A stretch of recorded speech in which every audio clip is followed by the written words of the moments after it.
দুজনের কণ্ঠস্বরই সেম, এমনটাই দাবি করছে সিবিআই।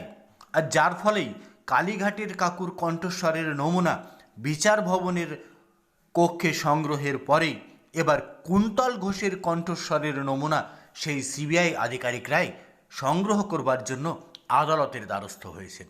তাহলে কি মিলেই যাচ্ছে কাকু আর কুন্তল ঘোষের কণ্ঠস্বর?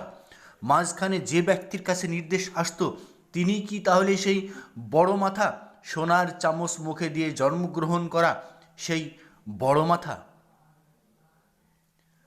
কালীঘাটের কাকুর কণ্ঠস্বর দীর্ঘ টানাপোড়েনের পর সিবিআই বিচার ভবনের কক্ষেই সংগ্রহ করেছেন।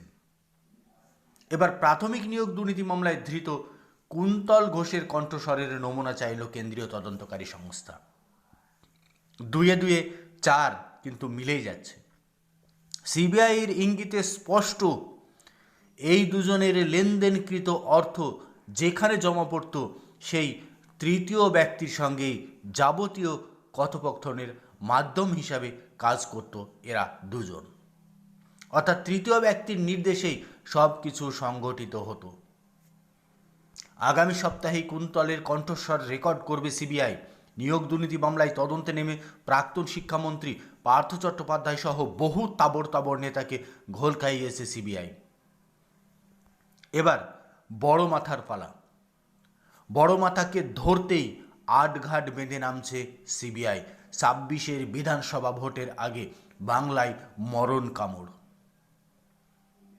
বাংলায় এত এত এত পরিমাণ দুর্নীতি যা সহ্য করার মতো নয়।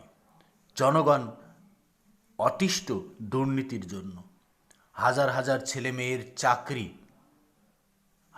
ছেলেমেয়ের চাকরি বাতিলের পথে।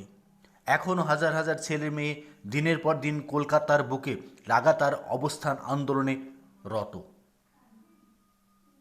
যারা টাকা দিয়ে ভুইফোড় শিক্ষক নিয়োগ করেছে তাদের শাস্তি কি হবে না? সেই অপেক্ষায় রয়েছে বাংলার জনগণ। আর তার জন্য এবার মিলে যাওয়ার পরেই কার্যত কুন্তলের কণ্ঠস্বর নমুনা সংগ্রহ করতে সিবিআই উঠে পড়ে লাগলো।